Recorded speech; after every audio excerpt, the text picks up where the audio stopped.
नमस्कार, Byju's exam prep IAS Hindi platform पर आपका स्वागत है। दोस्तों, आज हम लोग 19 अगस्त 2022 के दैनिक क्विज की चर्चा करेंगे, जो कि आपके आगामी संघ लोक सेवा आयोग की 2023 की प्रारंभिक परीक्षा के दृष्टिकोण से लाभदायक सिद्ध होगा। दोस्तों, प्रश्न को शुरू करने से पहले एक महत्वपूर्ण सूचना है। जैसा कि आप लोगों को पता है कि हर शुक्रवार को शाम 8 बजे लाइव सेशन होता है साप्ताहिक समसामयिकी के एक्सप्लेन्ड सीरीज में। आज हम बात करेंगे डिजिटल लैंडिंग की, यानी डिजिटल उधार क्या है, इसके बारे में चर्चा की जाएगी। तो आप लोग ज़्यादा से ज़्यादा लोग इसमें भाग लें, लाइक करें, शेयर करें, कमेंट करें, सब्सक्राइब करें और इस तरह से अपनी तैयारी को मजबूत बनाएं। अब आते हैं पहले प्रश्न की ओर। छऊ नृत्य। दोस्तों, छऊ नृत्य के संबंध में निम्नलिखित कथनों पर विचार कीजिए। यह मुख्य रूप से झारखंड, पश्चिम बंगाल और उड़ीसा के क्षेत्रों में त्योहारों के दौरान किया जाता है। क्या यह कथन सत्य है? दोस्तों, छऊ नृत्य पूर्वी भारत में प्रचलित एक मुखौटा नृत्य है। भारतीय राज्यों उड़ीसा, झारखंड और पश्चिम बंगाल का एक आदिवासी मार्शल डांस छऊ अपनी ताकत और जीवटता के लिए जाना जाता है। नृत्य रूप तीन उप प्रकार हैं इसमें, जैसे पुरुलिया छऊ, मयूर छऊ और सेरी कला छऊ का नाम। तो यह उनके मूल स्थान के नाम पर अलग अलग था। तो यहाँ पर आप देख सकते हैं कि पहला कथन पूरी तरह से सत्य है। दूसरा है, मयूरभंज छऊ नृत्य में मुखौटों का प्रयोग नहीं होता है। तो दोस्तों, मयूरभंज का छऊ नृत्य मुखौटों का प्रयोग नहीं होता है। हालांकि यह मुखौटा नृत्य है। इसके तीन उप प्रकार हैं, जैसा कि हमने बताया कि मयूरभंज छऊ और इसके साथ साथ पुरुलिया है, सरीकेला है। तो इसमें मुखौटा तो महत्वपूर्ण होता है, लेकिन मयूरभंज छऊ नृत्य में इसका प्रयोग नहीं किया जाता। अतः दूसरा कथन भी सत्य है। तीसरा कथन है, छऊ नृत्य मानवता की अमूर्त विरासत सांस्कृतिक की मुख्य सूची में शामिल होने वाला पहला नृत्य था। यह कथन असत्य है, चूंकि छऊ नृत्य अमूर्त विरासत में शामिल है। दोस्तों, 2008 में पहली बार यूनेस्को की सूची में इसे नहीं डाला गया था। तो यहाँ पर उत्तर क्या हो गया? केवल 1 और 2। इससे संबंधित द हिंदू में आई हुई खबर है। यहाँ पर देख सकते हैं छऊ और कलारिया पट्टू के बारे में दिया है मयूरभंज के। तो ये देख सकते हैं देयर आर 3 काइंड्स ऑफ छऊ नृत्य, सारिकेला, मयूरभंज और पुरुलिया।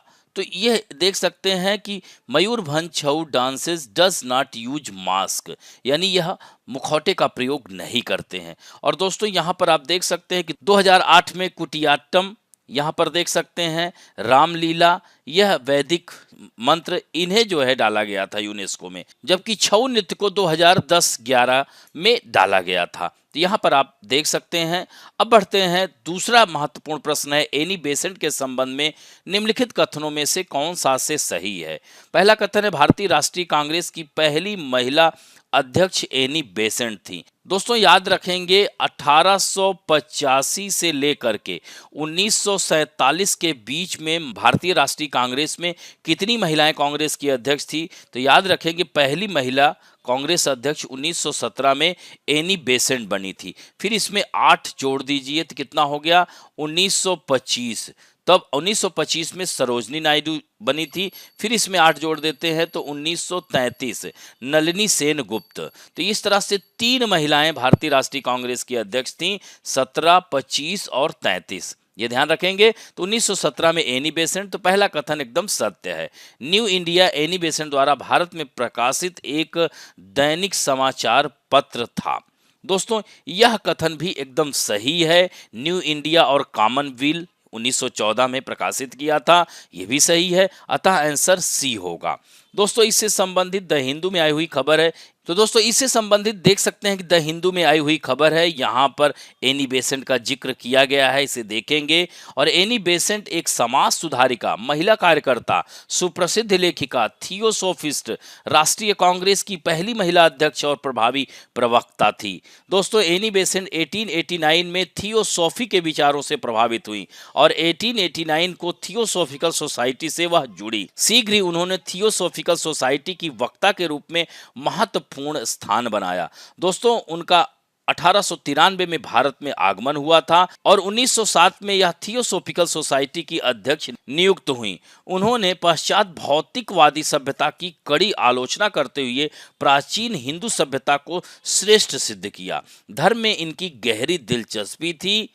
दोस्तों 1913 से लेकर 1919 तक भारत के राजनीतिक जीवन की अग्रणी विभूतियों में से एक थी। दोस्तों 1914 में द कॉमनवेल्थ और न्यू इंडिया बताया ही था। 1916 में all India home rule league की स्थापना भी इन्होंने की थी।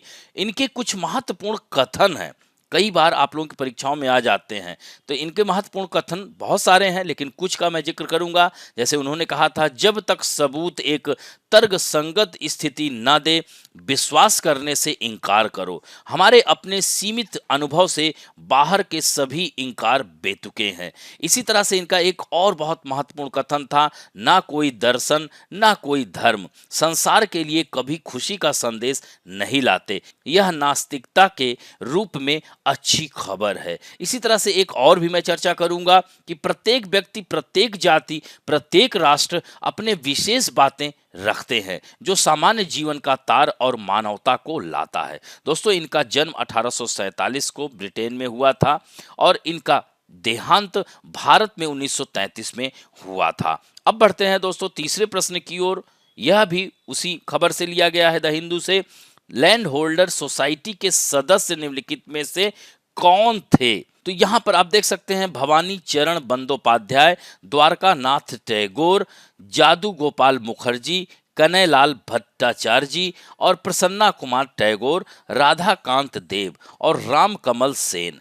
तो इसमें दोस्तों उत्तर यही होगा, एक पहला भवानी चरण बंदोपाध्याय, दूसरा भी होगा द्वारकानाथ टैगोर, और जो है ध्यान रखेंगे पांचवा प्रसन्ना कुमार टैगोर भी होंगे और छठा राधाकांत देव और राम कमल सेन। तो इस तरह से उत्तर क्या हो गया? सी हो गया। दोस्तों land holder society Bengal, Bihar एवं उड़ीसा के जमींदारों की रक्षा हेतु द्वारका नाथ टैगोर के प्रयासों से 1838 में कोलकाता में स्थापित यह पहली राजनीतिक संघ था। दोस्तों राधाकांत देव, द्वारका नाथ टैगोर, प्रसन्न कुमार टैगोर, राजकमल सेन, भवानी चरण मित्र, यह सब इसके संस्थापक सदस्य थे। 1851 में लैंड होल्डर सोसाइटी और बंगाल ब्रिटिश इंडिया सोसाइटी दोनों का ब्रिटिश इंडियन एसोसिएशन में विलय हो गया। और दोस्तों एसोसिएशन की पहली समिति के अध्यक्ष राजा राधाकांत देव थे, जबकि देवेंद्र नाथ टैगोर इसके सचिव थे। इस सोसाइटी का समाचार पत्र हिंदू देशभक्त था, जिसके संपादक हरिश्चंद्र मुखर्जी थे, जिन्होंने एक मजबूत आलोचनात्मक राजनीतिक स्वर अपनाया था। Dwarka Nath Tagore land holder society की स्थापना से ही जुड़े हुए थे। अब बढ़ते हैं चौथे प्रश्न की ओर। हुगली नदी, दोस्तों इसे विश्वासघाती नदी कहा जाता है। दोस्तों यह पश्चिम बंगाल में बहती है। इसके बारे में कथन पर विचार करना है कि फोर्ट विलियम हुगली नदी के तट पर स्थित है। यह कथन एकदम सत्य है। पहले इसे बंगाल का शोक कहा जाता था। दोस्तों यह कथन असत्य हो जाता है। इसे बंगाल का शोक, दामोदर नदी को कहा जाता था बंगाल का शोक, याद रखेंगे दामोदर नदी। और जब उस पर डैम बना दिया गया 1948 पर, उसके बाद दामोदर नदी को बंगाल की खुशहाली कहा जाने लगा। दोस्तों यह नदी नवद्वीप में भागीरथी और जलंगी नदियों के संगम के बाद हुगली कहलाती है। इसीलिए भागीरथी हुगली कहा जाता है। हुगली भारत में रह जाती है और भागीरथी नदी, वहां इसे पद्मा के नाम से जाना जाता है, यानी यह गंगा की ही कह सकते हैं ट्रिब्यूटरी है। तो दोस्तों इस तरह से पहला और तीसरा कथन सत्य आता है, आंसर बी हो जाता है। तो यहाँ पर आप देख सकते हैं गंगा नदी ही यह गुजर रही हैं। उत्तर प्रदेश में सबसे ज्यादा गंगा नदी बहती हैं और यह आगे बढ़ते हुए बिहार होते हुए ये देख सकते हैं ना, कोसी नदी आके मिल रही है। और यह पश्चिम बंगाल में देखिए एक शाखा यह हुगली नदी इधर चली जाती है और यह पद्मा बांग्लादेश चली जाती है। तो यह विश्वासघाती नदी क्यों? इसमें बहुत सारा सिल्ट आकर के जमा हो जाता था, तो यह ध्यान रखेंगे। अब बढ़ते हैं 2022 के आए हुए प्रश्न की ओर। निम्नलिखित में से कौन लोकसभा की अनन्य शक्तियां हैं? आपातकाल की उद्घोषणा का अनुसमर्थन करना, मंत्रिपरिषद के विरुद्ध अविश्वास प्रस्ताव पारित करना, भारत के राष्ट्रपति पर महाभियोग चलाना। तो दोस्तों यहां पर केवल दो सही होगा, यानी मंत्रिपरिषद के विरुद्ध अविश्वास प्रस्ताव पारित करना। दोस्तों, संविधान का अनुच्छेद 352 के तहत राष्ट्रपति आपातकाल की घोषणा की अनुमति देता है। इसके जारी होने के 1 महीने के भीतर आपातकाल की घोषणा को संसद के दोनों सदनों द्वारा अनुमोदित किया जाना चाहिए, यानी लोकसभा और राज्यसभा दोनों। उद्घोषणा को मंजूरी देने वाले प्रत्येक प्रस्ताव को संसद के दोनों सदनों में विशेष बहुमत से पारित किया जाना चाहिए। तो इस तरह से पहला कथन यहाँ पर असत्य हो जाता है। इसी तरह से मंत्रिपरिषद के विरुद्ध अविश्वास प्रस्ताव। तो दोस्तों, यहां पर आप देख सकते हैं कि मंत्रिपरिषद सामूहिक रूप से लोकसभा के प्रति उत्तरदायी होती है और यह तब तक अपने पद पर बनी रहती है जब तक अधिकांश लोकसभा सदस्य इस पर विश्वास नहीं करें। और इसके परिणाम क्या होता है? मंत्रिपरिषद और सरकार सत्ता से हटाने के लिए अविश्वास प्रस्ताव पेश किया जाता है और अविश्वास प्रस्ताव के लिए निम्नलिखित आवश्यकताएं हैं, यानी अविश्वास प्रस्ताव केवल लोकसभा में ही पेश किया जा सकता है, इसे राज्यसभा में पेश नहीं किया जा सकता है, इसे व्यक्तिगत मंत्रियों या निजी सदस्यों के बजाय प्रधानमंत्री सहित संपूर्ण मंत्रिपरिषद के खिलाफ भी पेश किया जा सकता है और जब लोकसभा में पेश किया जाता है तो इसे कम से कम 50 सदस्यों के समर्थन की आवश्यकता होती है। तो दोस्तों, दूसरा कथन सही है, पहला नहीं है। तीसरा है भारत के राष्ट्रपति पर महाभियोग। दोस्तों, राष्ट्रपति पर महाभियोग की प्रक्रिया अनुच्छेद 61 के तहत उल्लिखित है और यह महाभियोग प्रक्रिया लोकसभा राज्यसभा किसी में भी लाई जा सकती है। इस तरह से तीसरा भी नहीं होगा, अतः उत्तर केवल 2 होगा। अब बढ़ते हैं आज के फैक्ट ऑफ द डे में। हम बात करेंगे पायरेसी। दोस्तों, पायरेट सुना होगा, समुद्री लुटेरे, डकैत हुआ करते थे। तो यहाँ पर आज दिया गया है इंडियन एक्सप्रेस में कि पायरेसी समुद्री डकैती को कहते हैं, लेकिन इसके कई मतलब होते हैं, जैसे कि पायरेटेड सीडी का प्रयोग करना, वेबसाइट हैक कर लेना, इस तरह से कॉपीराइट कंटेंट को बिना किसी अनुमति के इस्तेमाल करना, बेचना भी पायरेसी कहलाता है। जिन वेबसाइटों पर पायरेसी का काम किया जाता है उन्हें पायरेसी वेबसाइट या पायरेटेड वेबसाइट कहा जाता है। दोस्तों, उदाहरण के लिए जैसे तमिल रॉकर्स, यही खबरों में है, आज की खबर में आया हुआ है। तो यह तमिल रॉकर्स एक पायरेसी वेबसाइट थी जो कि ऐसे ग्रुप द्वारा चलाई जाती थी, इसी के नाम से यह जाना जाता था और 2011 के आसपास यह अस्तित्व में आई। तो दोस्तों, आज की जो समाचार में इसका जिक्र किया गया है, एक्शन स्टार आदित्य की दिवाली पर फिल्म आ रही है गरुड़। फिल्म अभिनेता के प्रशंसकों के लिए